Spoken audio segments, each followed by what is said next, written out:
आप सभी आंवला दीपदान कैसे करें इस वीडियो में जानेंगे और साथ ही यह भी जानेंगे कि कैसे मनोकामना के धागे का उपाय आपको संतान प्राप्ति, रोग, कर्ज और जीवन में सब कार्यों की सिद्धि के लिए करना है। ध्यान से सुनिएगा जी, अंत तक बने रहिएगा। कहा जाता है आंवला नवमी हो या कार्तिक माह के अंतिम 5 दिनों में कभी भी किसी भी दिन अगर आप सभी आंवला दीप दान कर लेते हैं तो भाग्य की रेखाएं अद्भुत स्वरूप में प्रबल हो जाती हैं। परंतु आंवला दीपक कैसे बनाना है, बाद में इन आंवला के दीपकों का आपको क्या करना है, इसका पूरा विधान वीडियो में है, सुनिएगा। अंत तक आप अगर सुनेंगे तो आपको बहुत श्रेष्ठ जानकारी मिलेगी। और कहा जाता है कार्तिक महीने में दीपदान सबसे अधिक श्रेष्ठ स्वरूप में कहे गए हैं। अभी बाजार में खूब आंवला मिल रहे हैं तो वही आंवला आप लेकर आइए। उन्हें सबसे पहले आप धो लीजिए, क्योंकि कोई भी आप प्रभु का काम कर रहे हैं तो शुद्धता का ध्यान रखना जरूरी है। बाजार में कई लोगों के हाथ लगते हैं तो धो लीजिए। इसमें सामग्री कोई विशेष आवश्यकता नहीं, घी का प्रयोग भी कर सकते हैं, तिल के तेल का भी प्रयोग कर सकते हैं, इच्छा आपकी है। मनोकामना का धागा उपाय सुनते हुए जाइएगा, आधा अधूरा वीडियो नहीं छोड़ना है। आप सभी को कितने आंवला लेने हैं, सिर्फ 5 आंवला भी लेंगे तो भी पर्याप्त रहेगा। कहा जाता है 5 आंवला का दीप दान करना सबसे श्रेष्ठ होता है। आप 11, 21, 108 भी कर सकते हैं। इस दिन एक उपाय जरूर कीजिएगा। आप सभी को इस दिन ब्राह्मण देवता को, भले ही आप व्रत करें न करें, परंतु आप नवमी है तो 9 आंवला का दान कर सकते हैं, 11, 21 भी आंवला का दान कर सकते हैं। इस दिन आंवला का दान करना ना लक्ष्मी स्वरूप में सबसे श्रेष्ठ माना जाता है। वैवाहिक अड़चन दूर होती है, संतान संबंधी सभी परेशानियां दूर होती है। आंवला दीपदान करने के साथ साथ किसी मंदिर प्रांगण में बच्चों को आप बांट सकते हैं आंवला, या आप सभी आवश्यक रूप से किसी भी ब्राह्मण देवता को प्रसाद स्वरूप आप आंवले का दान करते हैं तो सौभाग्य में वृद्धि होती है। आंवला वृक्ष की जड़ में आप सभी को कच्चा दूध जरूर चढ़ाना है। गुरुजी का यह उपाय आपने सुना होगा, वह कहते हैं कच्चा दूध चढ़ाने से संतान की प्राप्ति होती है, रोग दोष कष्ट संकट पीड़ा से भी मुक्ति मिलती है। यह कार्य भी आपको करना है। साथ के साथ आंवला वृक्ष की जड़ में कनक धारा स्रोत या विष्णु सहस्त्र नाम का भी आपको पाठ करने का अगर संभव हो जाए तो आप जरूर से कीजिएगा। प्रत्येक व्यक्ति, छोटे बच्चे से लेकर बड़ा बूढ़ा व्यक्ति उनको कर सकता है। आंवला के वृक्ष में संभव नहीं है तो घर बैठे घर के मंदिर में कनक धारा स्रोत जो कि माँ लक्ष्मी से जुड़ा हुआ है, विष्णु सहस्त्र नाम जो कि श्री नारायण से जुड़ा हुआ है, उनके नाम से अगर आप सुनते हैं तो लाभ आपको निश्चित रूप से मिलना है। तो आपको आंवले को भगवान जी को समर्पित करना है, आंवले वृक्ष की पूजा करनी है, आंवले का दान करना है और श्री नारायण से जुड़ी हुई वस्तु को अपने घर लाना है। आंवले का पौधा इस दिन किसी मंदिर प्रांगण में रोपित कर सकते हैं या घर पर ला सकते हैं। अब आपको आंवला दीप दान कब करना है, सबसे पहले आंवला दीप दान आप दोनों समय कर सकते हैं, सुबह भी कर सकते हैं, शाम को भी कर सकते हैं, इच्छा आपकी है।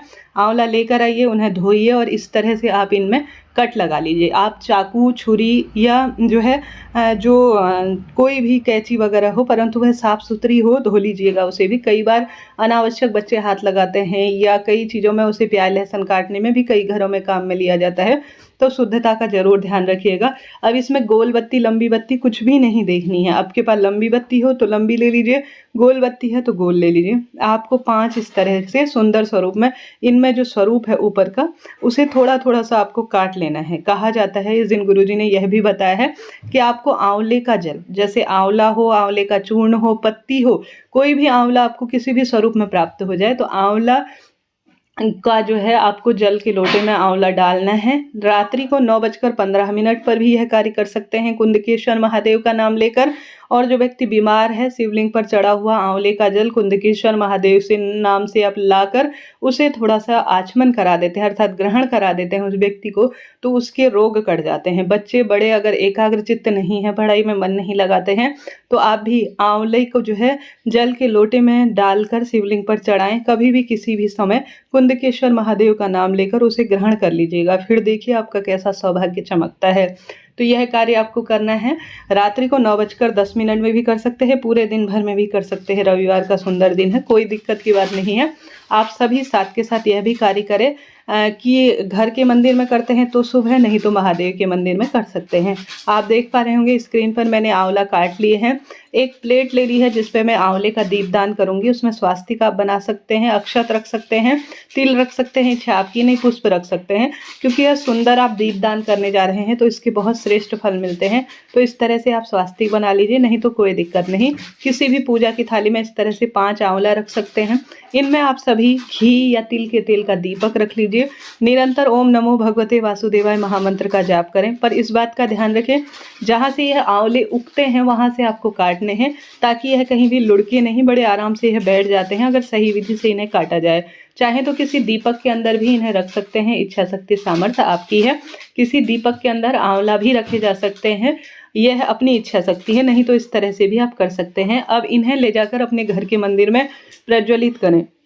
इनमें रोली, चंदन, मूली, अक्षत वगैरह सारी चीज़ें लगाएं। प्रभु के नाम मंत्र का ज़्यादा से ज़्यादा स्मरण करें और इनसे अपने घर के मंदिर में सबसे पहले आप आरती कर लीजिए।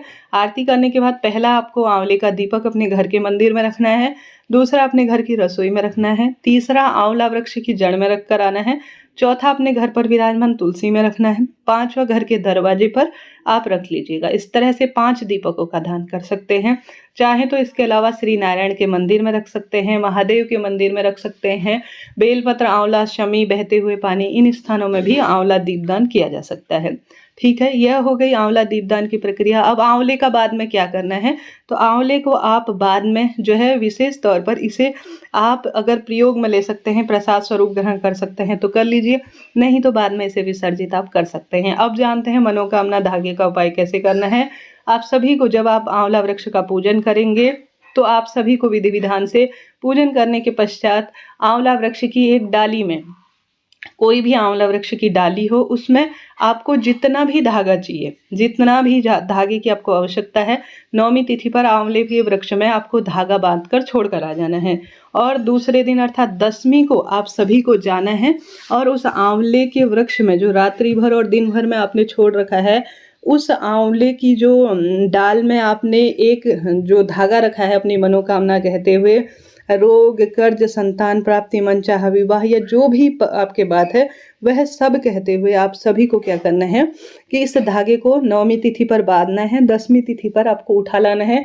शरीर के ऊपरी हिस्सा में, हाथ में, गले में, कंठ में या जो है कहीं भी आप शरीर के ऊपरी हिस्सा में कि प्रभु मेरे हर कार्य में अड़चन दूर हो, मेरे वैवाहिक अड़चन दूर हो, संतान मुझे प्राप्त हो, रोग, कर्ज इत्यादि से मेरे जीवन में मुक्ति हो, ऐसी प्रार्थना करते हुए आप सभी को आवश्यक रूप से इसे जो है ग्रहण कर लेना है, अर्थात धागा बांध लेना है। अक्षय नवमी कहा जाता है, अर्थात इसका फल कभी क्षय नहीं होता है।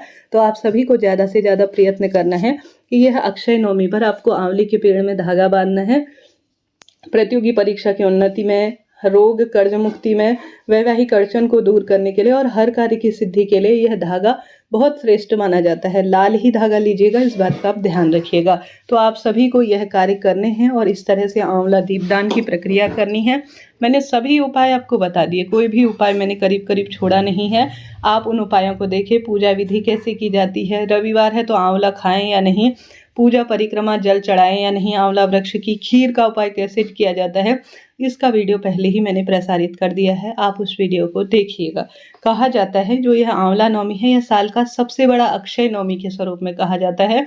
इस दिन श्री नारायण का पूजा, आंवला वृक्ष का पूजा और दीपदान, आंवले का दान और सबसे संपूर्ण स्रोत का पाठ करना भाग्य की रेखाओं को चमकाता है। व्रत उपवास नहीं कर सकते हैं, स्टूडेंट हो या कोई भी व्यक्ति। अब जो है इस साल के अंतिम दिन है, कहा जाता है आंवला नवमी से लेकर पूर्णिमा तक श्री नारायण आंवला वृक्ष में वास करते हैं। ऐसी स्थिति में जो भी आंवला वृक्ष का पूजन कर देता है, दीपदान करता है, अक्षय नवमी का व्रत उपवास करता है और जीवन में प्रभु से जो इस दिन मांग लेता है वह अक्षय स्वरूप में, अर्थात जिसका फल कभी क्षय नहीं होता, उस स्वरूप में उसे प्राप्त हो जाता है। तो आप सभी को भी यह ज़्यादा से ज़्यादा इस दिन का लाभ उठाना है। रविवार की सुंदर तिथि है तो थोड़ी सी पूजा करने में क्या दिक्कत है।